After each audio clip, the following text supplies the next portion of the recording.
the director of nutrition at Ancient and Brave. We're not connecting with each other as humans anymore, and that human connection is really important, but also connection to ourselves is really important as well. Connection to nature is really important. We're becoming quite disconnected. What did our ancestors do every day that helped inform their health?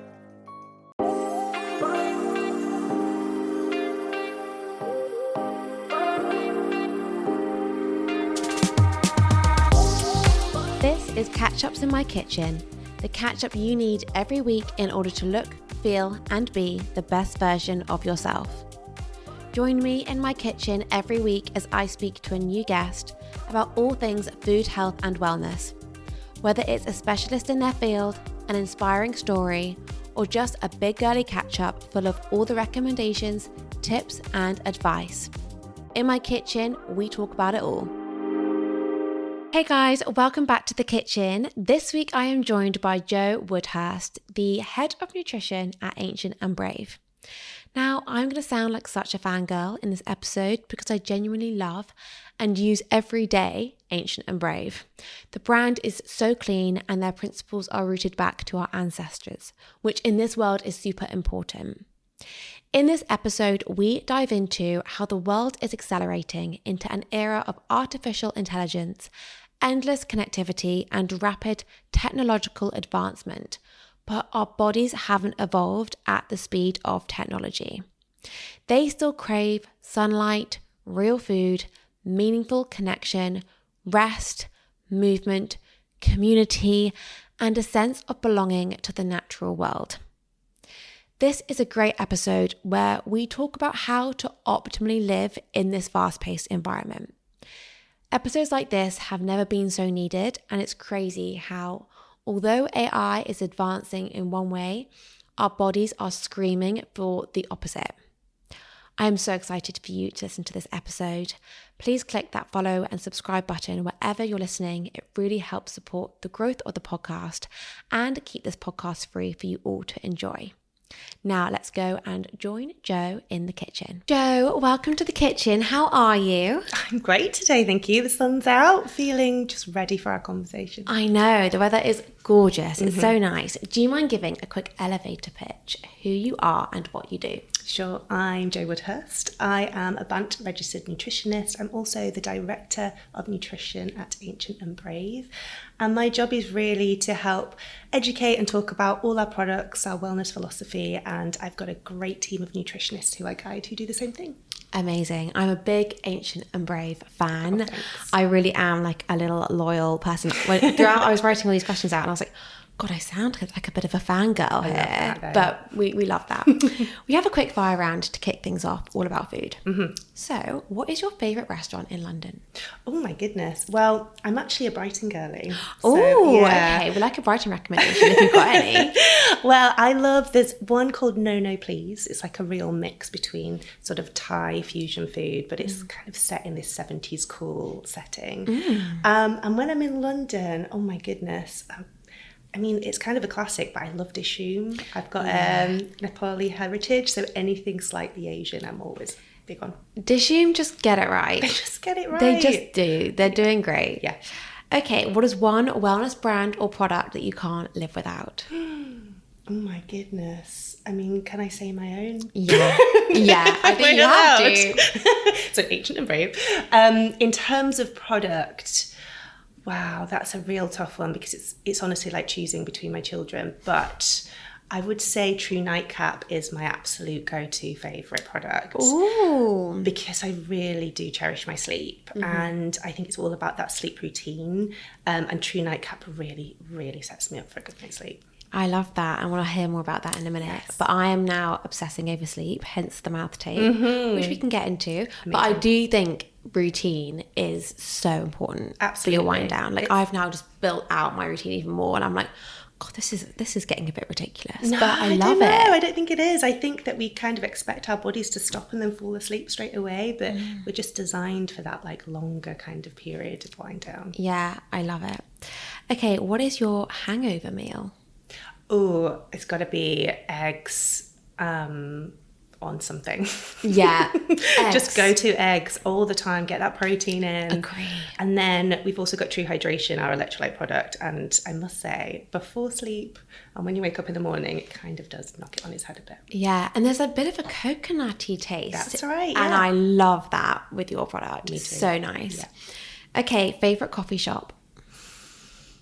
So in Brighton and Hove, there's one called The Botanist. And I'm a little bit biased there because one of my best friends opened that coffee shop. But it is based on plants, and they use things like mushroom tinctures inside their coffees. It's so delicious. I love that. I think that if you have a coffee every day, if you're just having your coffee plain, it is screaming for an add-on. Right, it's like either your creatine, your collagen, your MCT, mushroom, give it something. It needs love. It's the easiest thing you can do. Yeah, I agree.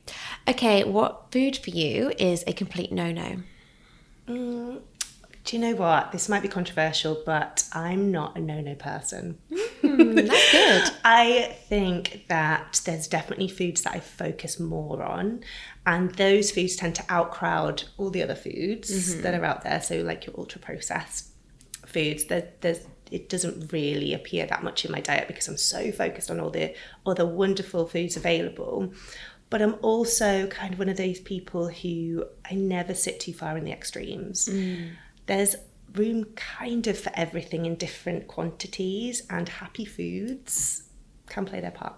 Yeah, I agree. I think the minute you start saying no, you cut out a part of like life. Yeah, like totally. I think you've got some foods that play a part in like celebrations or like happy moments, like you say. That's right. Is there anything you just don't like? Anything I don't... This, again... I'm a big foodie. I'm absolutely impressed. love food. I haven't yet, and let's just say I'm quite experimental. So I'll eat loads of stuff, but I haven't like delved into all the offal that's out there, for example. So I would say there's probably foods that I would go, I'm not sure about that, but I'm pretty open-minded when it comes to food. I'll give it a go. Love that. That's really good. Lastly, what is your favourite dish to cook at home? Oh, do you know what? I love cooking. I really do. And it's kind of and I know this isn't for everybody, but it is kind of my space to like create and let go of the day. Probably one of my favourite things to cook is a dal. I just love it's so easy and the smells are really great. And again, it kind of leans into my heritage a little bit. I love a dal. I think also you can make it, if it's every time of year actually, because you can kind of make it summery with like fresh like yogurt and cucumber and like kind of add freshness to it, and like the lovely breads to dip in. Heaven. And I'm a big fan of creating like big batches. Oh yeah. Storing in the freezer, anything to make life a little bit easier, and that is a really easy one to do. Yeah, dal with an egg on top as well. Oh, haven't tried that. Oh, that's a thing. Okay. Yeah, all right. yeah. Okay, that's really good. I love that. Okay. Living ancestrally. We're hearing this a lot, more now than we ever have before. What does living ancestrally mean? So it can mean a few things, but the way I like to think of it is our physiology hasn't really changed for thousands of years. And when we were once hunter and gatherers, what we were doing during the day helped evolve our health practices. It's kind of set the blueprint for a healthy life. But within the past 50 years, it's changed significantly. So what ancestral living is doing is it's trying to bridge that gap so we can have those blueprints for a healthy life in our modern world. So it's not a rejection of modernity. It's not saying we have to all go back and live in caves and not sort of look to the future anymore, but it's saying what did our bodies need then that it still needs now, and how can we implement that into our modern lives? I love that. I think it is crazy how the rise in technology, the world has gone so far the other way with AI, and just everything has just developed so quickly. Yeah. But yet our bodies are screaming for the other way. And like we're in a world where you can ask ChatGPT a question whilst going on your way to a breathwork class and grounding. And it's like, wow, what's happened? Like I'm hearing like cacao ceremonies, and like, you know, we were mentioning shoe brands that have grounding kind of elements to them, and like all these things, and you're like, wow, this is all going crazy, whilst also technology and AI is going crazy. That's and it's right. Like two polar opposites. And we're living in this world where we're bombarded with information all the time, probably too much information that our bodies are meant to withstand, right? And we're trying to do a million different things at once, and it can feel like we're really untethered. And what ancestral living can do is just pull us back a little bit. It can ground us a little bit into things that our bodies know as well as need, which I think is such an exhale for people, where they're like, okay, I have a navigation system here. I know the key elements that our bodies and our brains need to live well, and I can implement those into my life. So when everything is going a little bit crazy, like you say, with the takeoff of AI, which I think is so exciting in many ways, but it is untethering. We're like, well, I don't know what the future holds. I don't know what it's going to look like next year. But these things can really help to bring us back and ground us a little bit. And there's kind of, I see about 6 pillars here. So I think a really major one is rhythm. And I think rhythm is something that our bodies are really designed to do. Whereas this modern world, this world of like futuristic, sort of the AI world, is very linear, and it's looking for that optimization route, that measuring, that kind of like tick list thing. But our bodies are really rhythmic and cyclical. So when we lean into these cycles again, like seasonal eating, like tapping into day and night cycles, like our hormonal rhythms, when we lean into those a little bit more, we can start to feel a bit more in sync with ourselves. And then connection is another one. So connection, I think, is so important. And again, as you said, we're being pulled into this other direction, which means that we're quite individualistic. We're tapping into more technology, which is, kind of creating this issue where we're not connecting with each other as humans anymore. And that human connection is really important, but also connection to ourselves is really important as well. Connection to nature is really important. We're becoming quite disconnected as a community as well. This episode is sponsored by Zap, the ultra-fast on-demand grocery app that gets you the nicest and freshest groceries delivered to your door in minutes.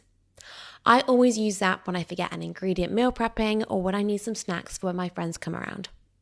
Personally, my favourite thing about Zap is the quality of the products you can get on there. I can get my vegetables from Dalesford, my sourdough and crackers from Gales, as well as topping up on my favourite Reamy's banana bites, all from one place. So if, like me, you often need a quick grocery delivery, this is your sign to Zap them. And if you use the code ZAPKitchen, you will get £10 off your first 4 orders over £30. Thank you, Zap, for sponsoring the podcast. Now let's get back to the episode. I want to tell you something that I genuinely did not expect, and that is the transformational effect of mouth tape. I have always been a super light sleeper, but I've slept well. I've never snored and definitely didn't think I was a mouth breather. But I kept hearing about this deep sleep, and I thought, why don't I give mouth taping a go? I'm seeing it on TikTok, let's try it. Oh my God, wow. I had never slept so well. I was completely hooked. I wanted to share it with all my friends and family, but there was one thing that I didn't love, and that was the look of it. I wasn't proud to wear it. I didn't want to take it on holiday with me. I would definitely not take it to my boyfriend's house. I was just a bit embarrassed to have that on my mouth. It looked a bit ugly. So I was like, let's create a more beautiful product that people can be proud to use and want to share with their friends and family. And that is where Healthy Habits came from. Honestly, I now can't even imagine a night without my mouth tape. And before, I'd never even heard of it, definitely didn't think it was for me.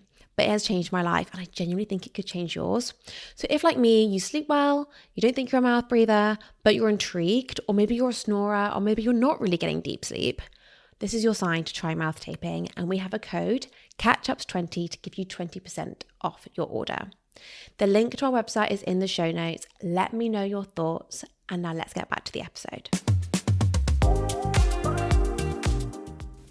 And then nature for me is one of the biggest pillars that I think we're becoming really divorced from. So we're seeing it in our food systems. We're divorced from nature because of the ultra-processed foods that are happening out there, and instead of the natural foods, divorced from our water systems, which look totally different now from when they did from the spring water that we used to drink. So I think that disconnection from nature can really have this impact. But when we kind of focus in on those things and try to implement them a little bit every day, then we can feel a little bit more tethered. Completely. I completely agree. What happens if we don't? because life is fast paced. We're getting so many notifications. We have so many like minor and major stresses constantly, more so than we were supposed to. And often we can feel like we're constantly running, and we're not stopping, and it's just a constant kind of wheel. What happens to our bodies if we don't stop and start putting our feet on the ground, or connecting to nature, or connecting to people?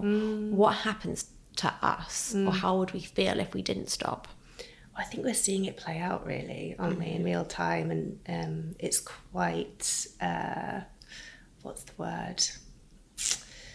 It is quite concerning in what we're seeing in the rise of chronic disease, in what we're seeing in the rise of mental health issues, and not to say that they're not complex and they don't have many aspects to them, but a disconnection to these things is playing a part, definitely.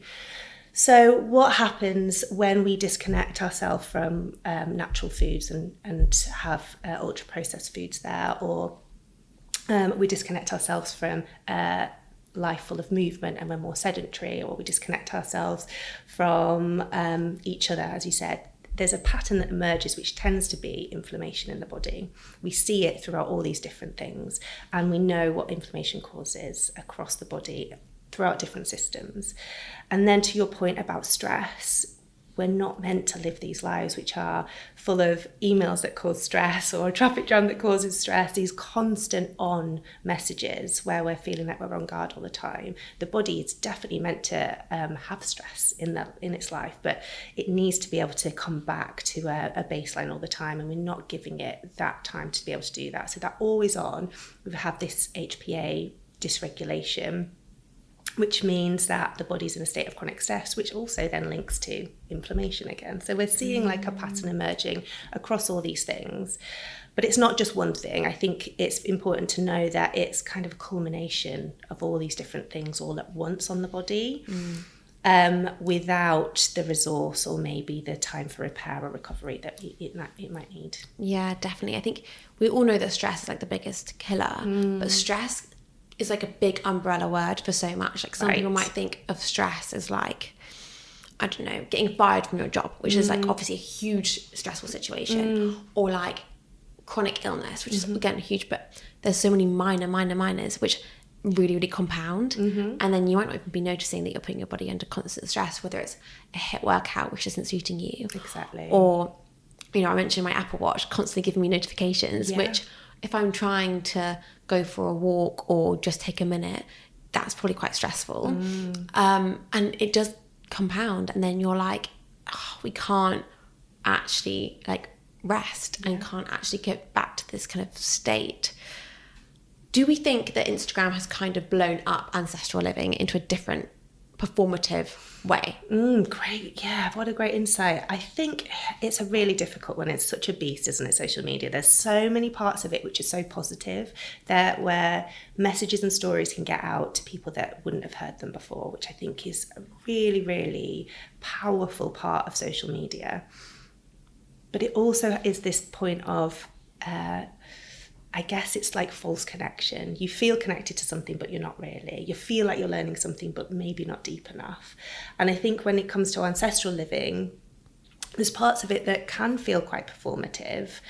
But I think that's part of the whole wellness conversation in general. I think wellness has become this thing that we do rather than something that's already inside us and that we live. So it's another thing on the to-do list. It looks a certain way, and maybe without the intention of it. I think the message out there at the moment is wellness looks like this, and if you're not doing it like this, then you're falling short. And I think wellness is so personal to who you are as an individual.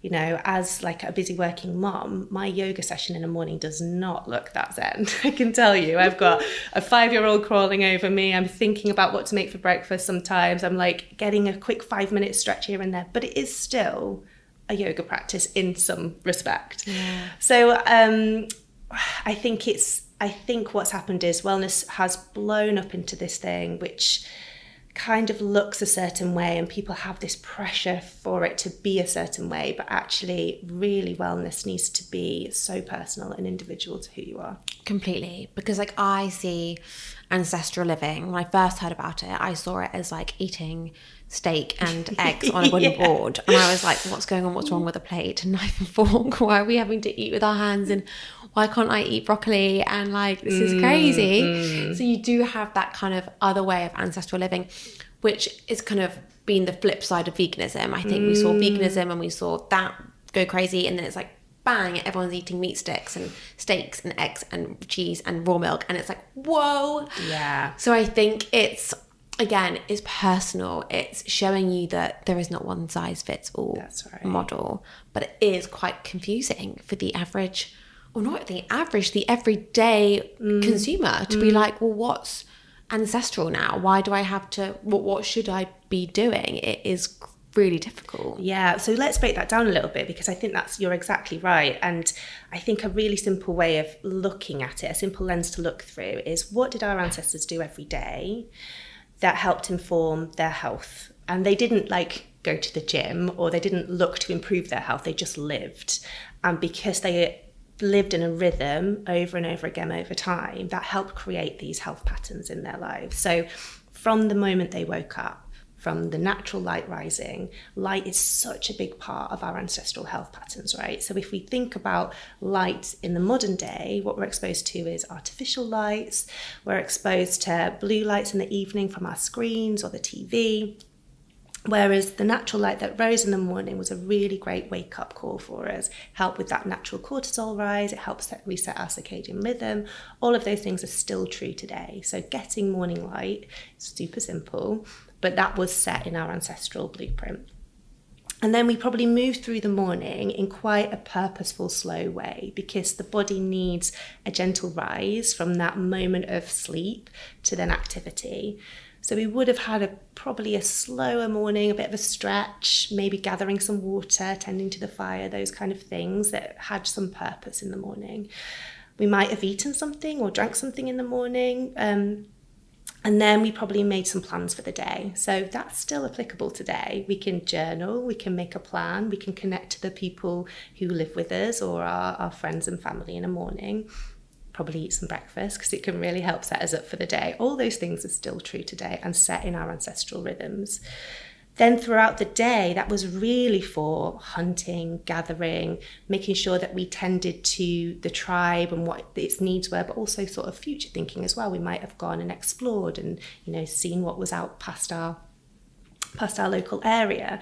And again, that's still very much the setup today, except we don't move our bodies in the way that we would have done. So we were hunting and gathering, we would have been fast-paced, running after something, or we would have been spending time gathering. We don't really move our bodies in the same way. So is there a way that we can move our bodies a bit more during the day? So we're fitting into that ancestral pattern of what would have happened then. Then in the evening, again, light would have signaled to us, come back to the tribe, come back to the fireplace. It's time to gather around again, bring back the kills and the hunts and the gathered food. And we would have taken time to cook and make food for each other. We would have time to connect as well and let go of the day. Again, that's often missing in our modern days. We might come back home, we're so exhausted from work, we might need to think of something really quick to eat that's very convenient. Maybe we're sat on our phone instead of connecting with somebody and letting go of the day. There's not always that kind of link from the end of the day to the next part of the evening. We kind of just keep tripping over. There's no kind of end point anymore. And then in the evening, we would have integrated all that stress from the day, from the hunter-gatherer, from everything and being outward, would have come back as a tribe together and connected with each other. And that could have been through song or story. We might have danced around the fire. That kind of movement is the integration of all those feelings. So we weren't going to bed with our minds racing. That had already happened together as a tribe. So is there a way now in our modern world that we can reconnect with somebody else? Can we call a friend, tell them about our day? Could we do some singing and dancing and let go of the day? All of that thing we can try and implement into our daily lives and lower the light. We would have really used light as that signal again that it's time to wind down, it's time to sleep. And then we're ready to settle into sleep. And we would have been in a dark, cold cave maybe, or shelter. So we would have had that cold feeling around us. So get your window open, create a cold environment. We would have maybe had animal skins on top of us. So that weighted blanket, that's why that's so powerful, and that can help with our sleep as well. And maybe we would have slept together. So for me, my little girl, I remember feeling very, very guilty as a mum that she would not sleep in her own bed until I started to think of our ancestral health patterns. And I thought, well, actually, it's a survival mechanism. She wants to be with me, so I'll just let her be with me. So just, for some people, sleeping together is a really great way to connect into that ancestral health pattern. So I see that there's really easy, often free, modern ways of tapping into those patterns from day to night. It's so true. And I love the often free part, because we all want to feel like we need to buy and invest. And I think it's that purchase that makes you feel like you're one step closer to unlocking it. It's kind of like that, ding, okay, I'm nearly there now. Yeah. And it's actually so much of it is free.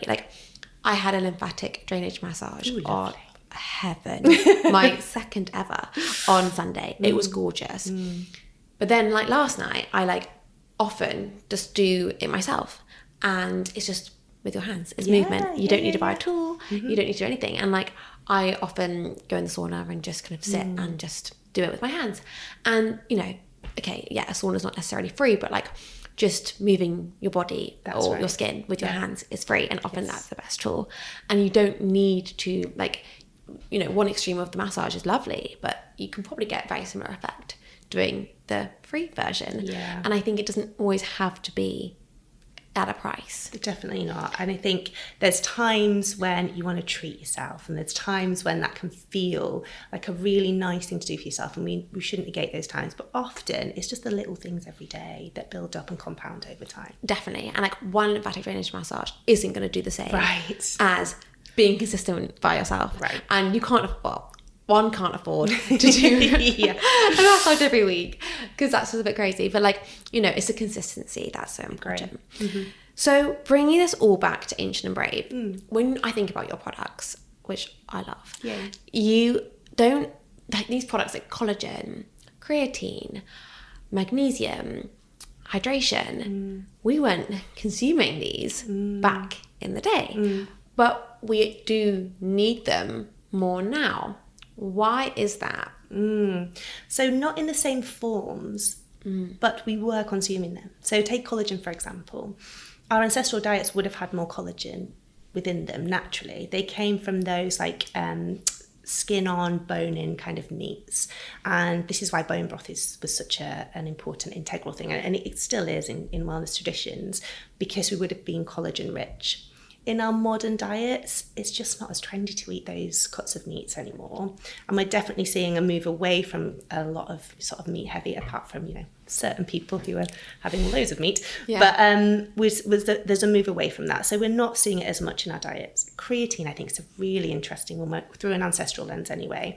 When we're thinking about that activity in the day, we would have needed those short bursts of energy. So creatine is something that our body makes and definitely used during that hunter-gatherer kind of stage.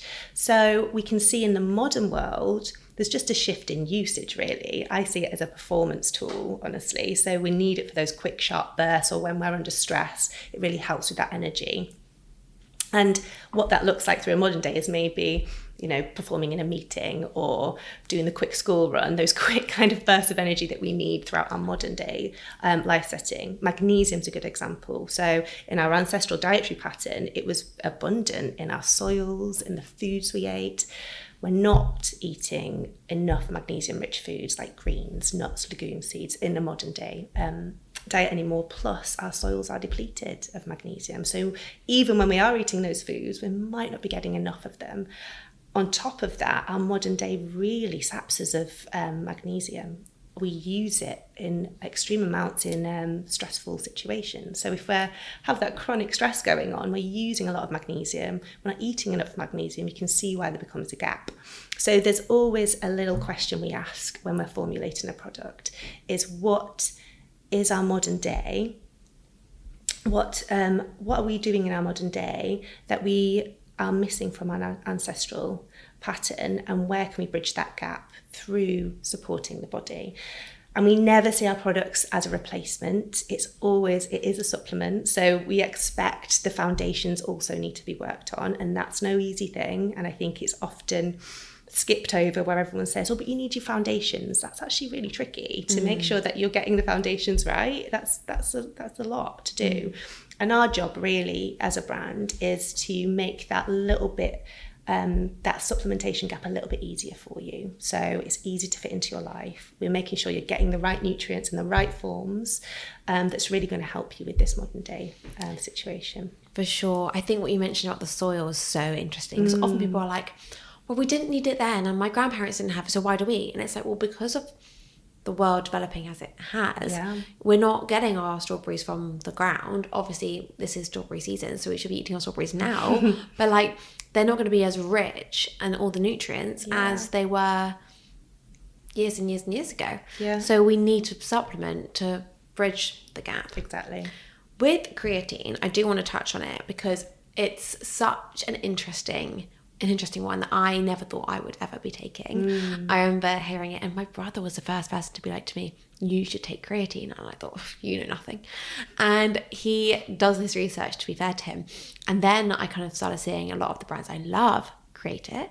And I was like, wow, okay, I do need to be taking creatine. And I now take it, and I really, really love it. But I get overwhelmed sometimes by people saying you have to take it every single day for it to benefit you. I take it, you know, maybe 3 times a week. I'm not like an every single day, because my breakfast kind of changes. If I'm making my shake, I'll add it in my shake. But then I'm not one to be like, oh, I haven't had my shake today, I'll put it in water. From a personal question perspective, do we need to take it every single day for it to be effective? Or can it be one of those things that you can have twice a week or once a week? So it really does depend on the person. But I would say for most people, yes, every day is going to be better. And here's why. Creatine supplementation works best when we have saturated our creatine stores. And when we're using creatine every day, our creatine stores will go down. And so we need to top it up again.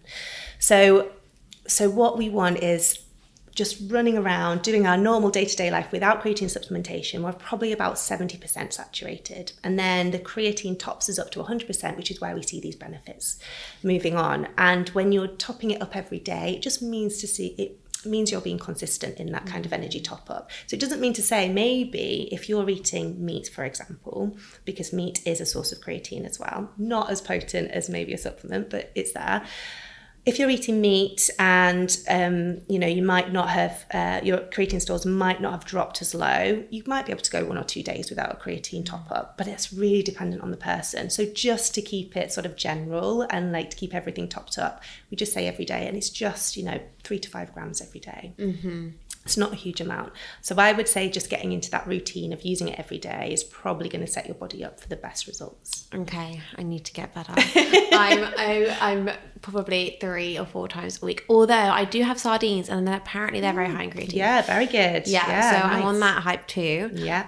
That's a trend that we're seeing a lot of. I love a sardine. I'm not against this trend. It's a great one. I love a sardine.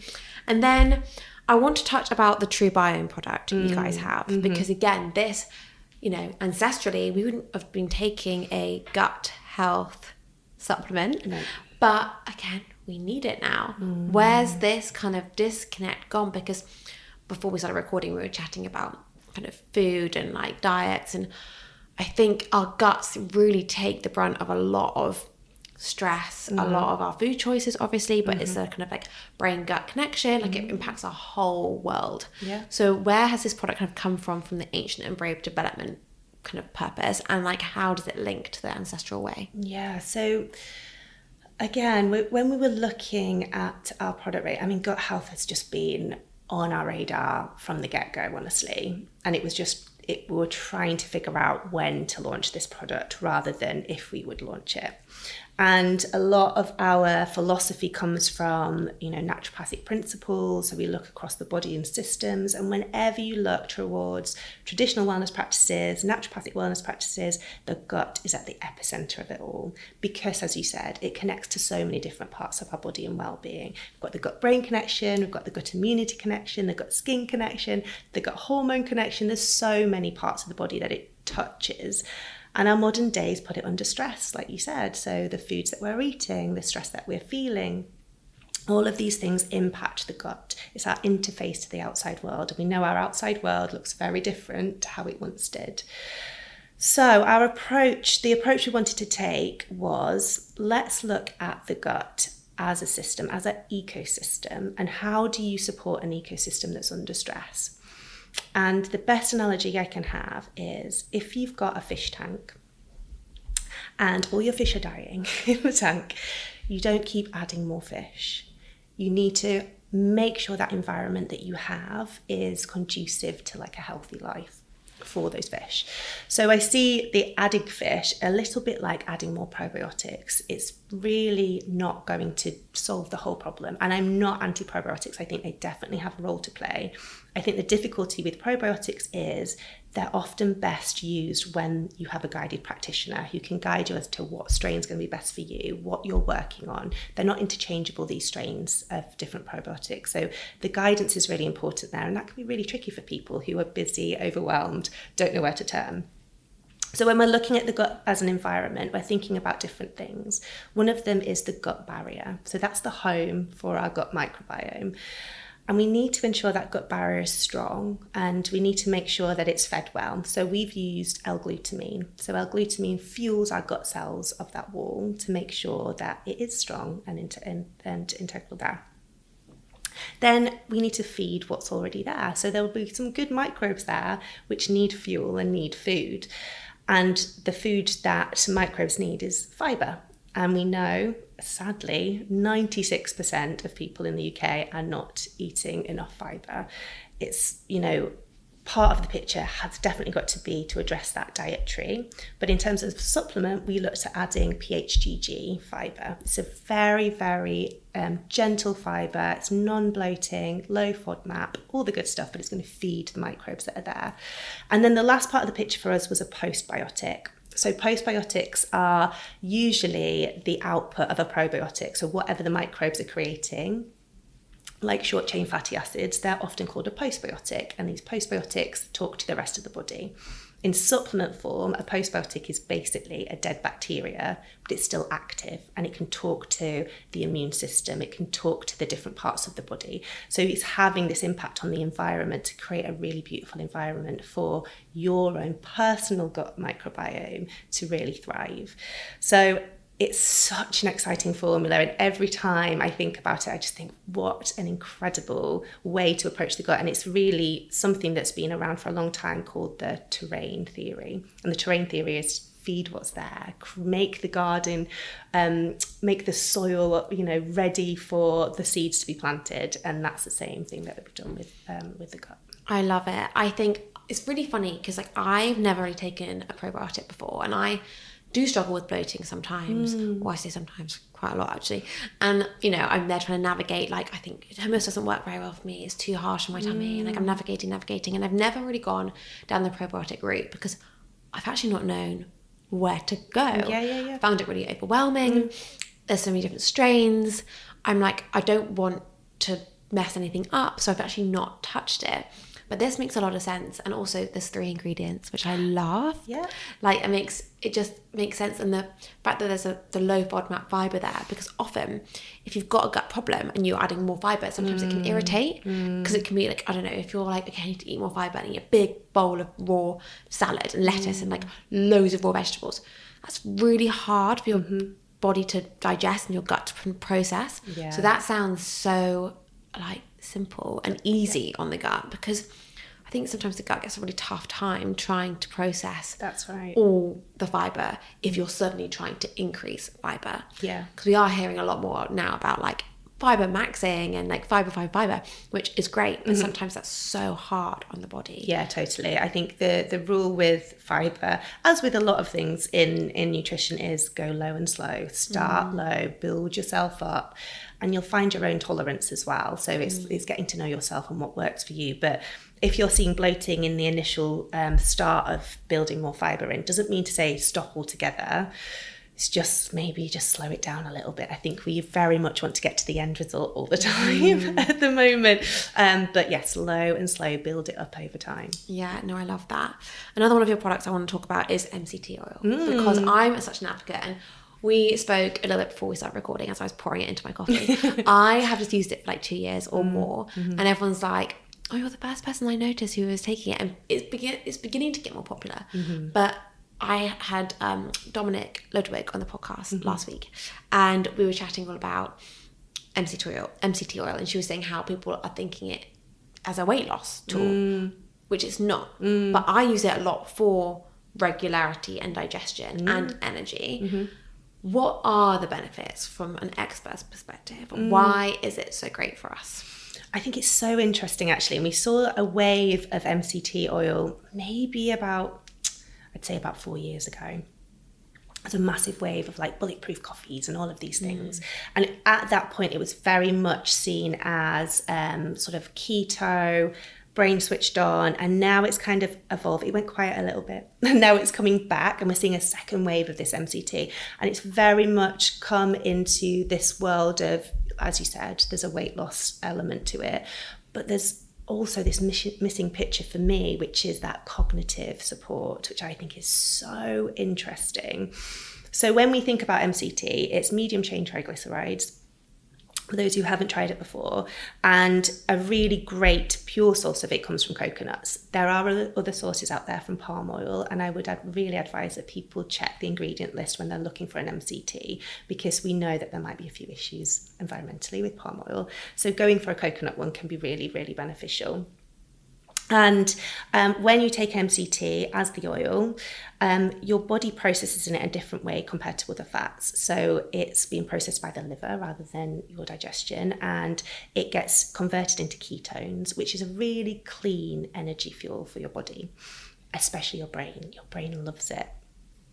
And what we can see is the onward impact for our cognition and that energy that your brain needs. So for me, when I take MCT, I feel a lot more switched on. Sometimes it feels like if I put it in my coffee, it feels like I've had 2 coffees in one. Like it's that kind of like stimulating, ready for my brain to be firing. And I think it can be a really great tool. It's not a foundation, I would say, but a really interesting tool that people can use to really help with that sort of energy picture. Completely. It is honestly like putting premium petrol in your car. Totally. It's amazing. Yeah. Like, I'm a 1 coffee a day girl. I can only have 1. I get jittery, but I like a strong MCT oil fired up coffee. Love that. Yeah, and then I'm done. Yeah, I tell you where my favourite time to use it is pre-workout. And I find that when I have a coffee and I put a bit of collagen in there, because then I have the protein and peptides in there for the repair after, and then MCT to just dial my energy and brain in. And I find that when I get to that point in a workout class, probably about 20 minutes in, and I can feel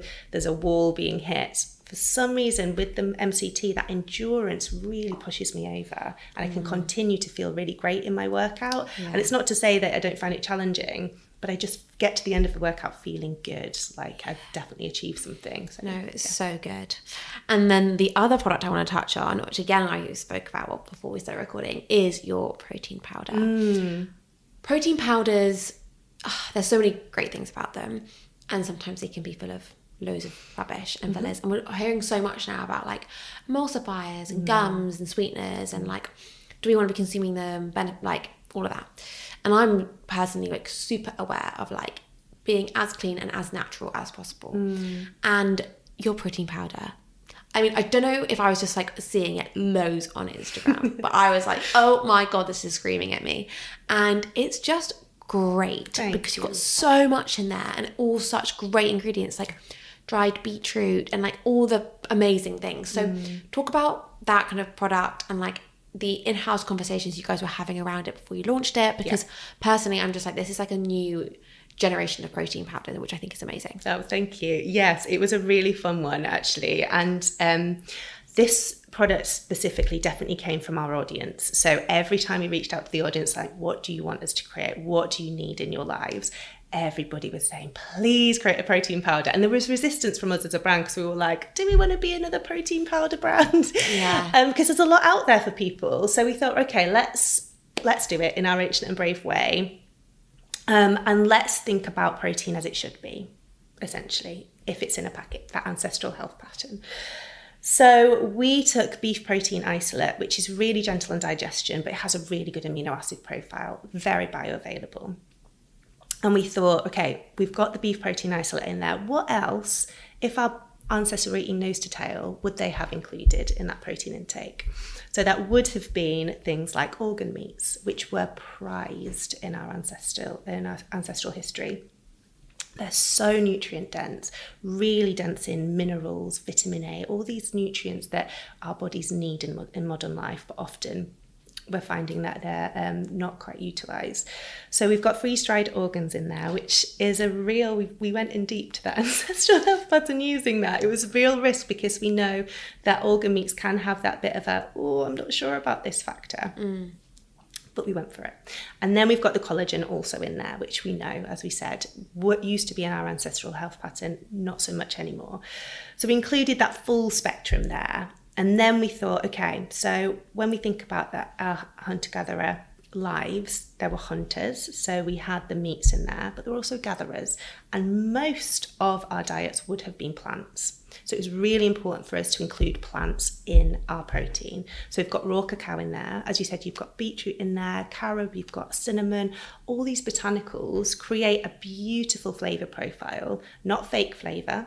We haven't used that. Not fake sweetener, not fake fillers, but we've used real botanicals, and that's giving you a really beautiful polyphenol count. It's giving you some fibre in there, and all of these things can also have an impact on what it does within the body.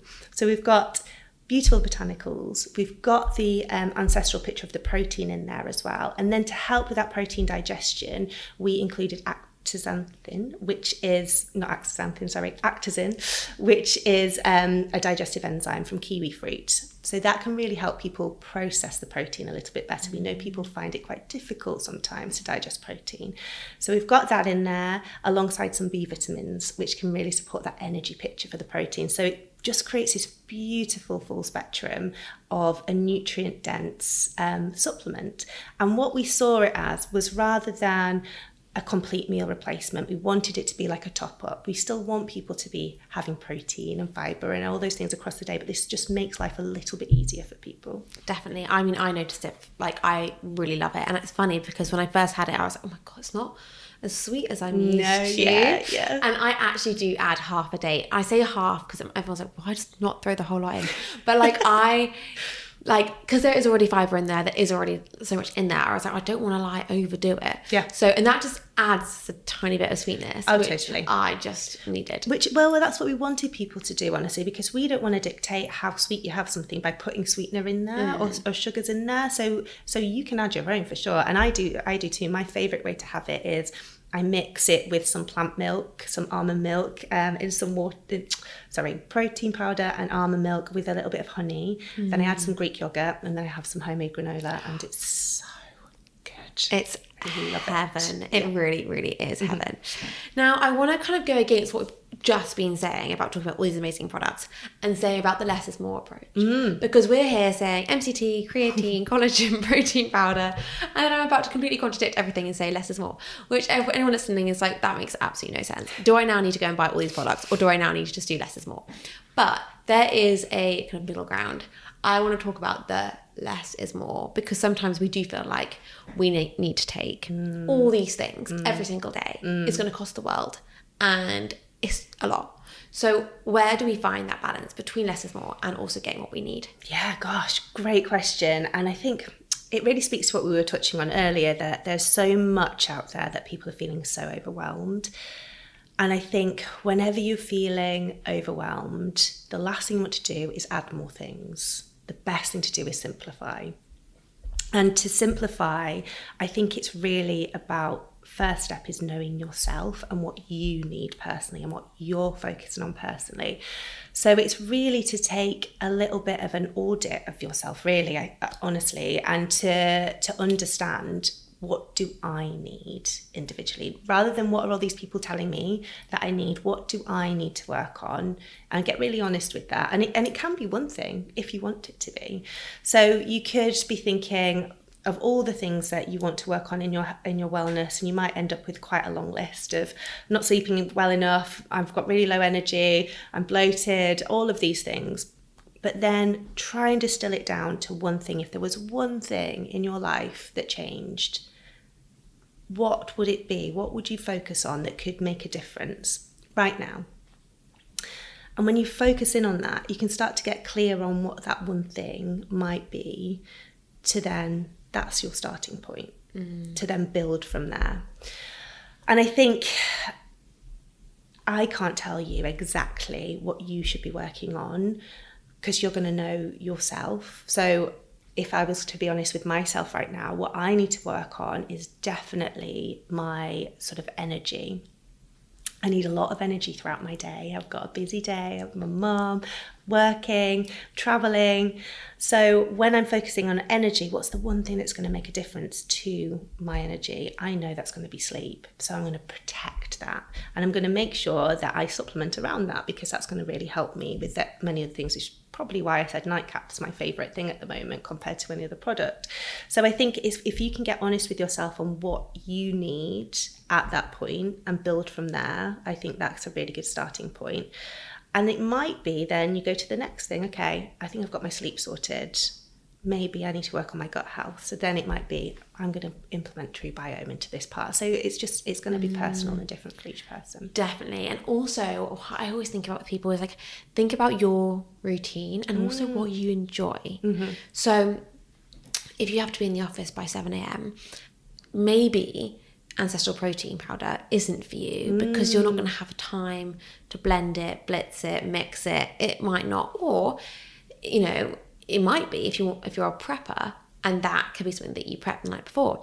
But like, think about what works in your routine. Like if you're not a coffee person, maybe MCT oil isn't really for you, because adding oil to water doesn't really appeal to me. Yeah. So it's kind of like thinking about how you operate and like what your favorite things are in your day. Like if you love like your meat, if you don't need a protein powder because you're done. Or yeah, if your sleep's amazing, then maybe nightcap's not really for you. Exactly. And it's like working out like what you love, and then like finding that. Like I love my breakfast, and I'm like fortunate enough to make everything from home because I work from home. So like having ancestral protein powder works for me in my day. Yeah, I love that. But like one thing I do love that you guys do is have the individual sachets. So if you are on the go, you can add it in. So it's kind of like making it work in your lifestyle, because I think sometimes you get things and take things and you're like, that's just not going to fit. No. And like, or sometimes you're like, I haven't got enough glasses of water to fit all these powders into. yeah. Like, this is a little bit much. Yeah, definitely. So I think it's just like finding the thing you want to focus on, but then finding it to fit around your lifestyle. I think you're 100% right, and I think we can do the square peg in round hole quite a lot of times. Like, I don't know why this isn't working for me, and it's just sometimes it just won't. If your lifestyle's not set up for that, it's just not going to work. You're going to have to find another way in. And something we've tried to do with all our products is just make it super easy for you. So adding it to your coffee, adding it to your water, creating a little nighttime routine. We're always trying to think of the format as much as we're thinking of what ingredients go in there. Completely. We've touched a lot about like sleep and nighttime routine. I'd love to hear what your nighttime routine is. Well, it's very simple, honestly. Once I've put my kid to bed, or my partner's put my kid to bed, it's just that time for some real quiet downtime. So I am a chatter, so I do love to like talk with my partner and have some time to sort of connect and let go of the day. And then I'm an avid reader. I love to read. What books are you loving? So at the moment I'm reading Heart the Lover, which is a really nice book. It's a great love story. But I would say I devour books. And sometimes it's like a wellness book, so I love to learn, but often it's fiction, because I think that time for like creativity and really connecting to a different story is important. I've got a very simple skincare routine. I just do all the little things that really sets me up and helps me wind down. So I'm not going from work to sofa to bed. I break it up into really small sections, a little bit of time for skincare, a little bit of time for reading, time for dimming the lights.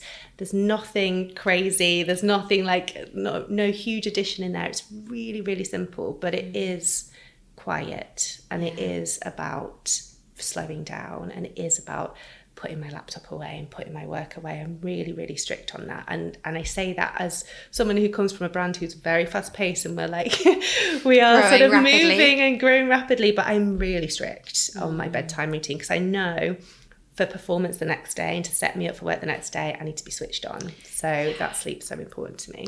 So good to be strict. I read a quote and it was like, discipline is the best form of self-care. And I was like, it's so true. Because like, I know I don't perform very well at night. Like, working at night is not for me, but sometimes when I'm busy, I'm like, I do eat into that time. Even last night, I was like, I found a girl on Instagram who's really great at meta ads, and I was like going through her socials, and I was like writing notes, and it was like 9:30, and I was like, what are you doing? Stop.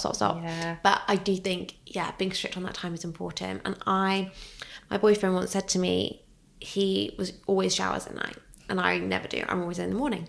And he was like, I love like washing the day away. And I was like, oh my God, yeah. So now I've started, and I've like got a lovely magnesium, like lavender butter that I put on my body. And then it's like that wind down that starts it. And I love that thought process of like, okay, goodbye day into the night. And I love that so much. I would call it, and I've got this from Jenna, who's my colleague, closing the loop on the day. And as soon as she gave me that concept, and the way I close the loop on the day at the moment is, I get home from work and I grab hold of my kid, and I'm very lucky that I live very close to the beach, and we just go to the beach together.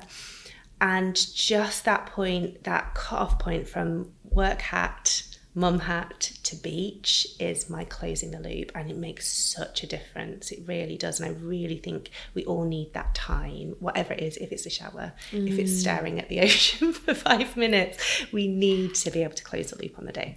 Definitely, because that's what we used to do. Yeah. So why don't we keep doing it? Yeah, I completely agree. My final question is, what is in your handbag? I feel like this always kind of sums up someone. So I love to know what's everyone's in their bag. Oh, well, if it sums up me, it's probably very simple. Let's have a look. Which I like to keep it. So I'm never without a water bottle. Yeah. Always. And I think hydration is one of the most underrated, easy things. And, you know, we're all looking for different ways to like optimize our health, but really consistently drinking water is such an easy one. Get a water bottle that you like. Get a water bottle that you like and that you can fill. So an Ancient and Brave product, naturally. This one's our Brave Clarity. It's a mushroom and herb tincture. Love this. So when I'm doing things like a podcast, it really helps me to dial in a really sort of clear mind. So it's got lion's mane in there, it's got rosemary in there. It's really, really beautiful and just kind of brings you back into the moment. Do you pop that in water? Coffee? You can do. You can have it in water. I just put it straight under the tongue, and I find it really, really sort of, that's the best way for herbs to get into the body, through a tincture. Amazing. It's a beautiful product, that one. Music is such a big part of my life. I love music, and I definitely see it as a part of wellness. Yeah, it is a part of creativity that we need, and as part of integration. And I'm never without a bit of music around. I love that. Sometimes I'm like, girl, live a bit. Like, you know, when I'm like, I've got a podcast on or an audiobook, or I'm like optimizing, and you're like, just put some music on, have a sing. And it taps into something different in our brain. And a snack. Love it. We need it. You never know. You never know. I'll always have a snack available. But they're my main things. Love it. Jo, thank you so much for joining me in the kitchen. I've loved our conversation. I love what you guys are doing at Ancient and Brave. True loyal ambassador here. So I love it. Thank you so much. It's been such a pleasure. I've loved it. Thank you guys so much for listening. And I really hope you enjoyed the episode. And I will see you guys next Tuesday.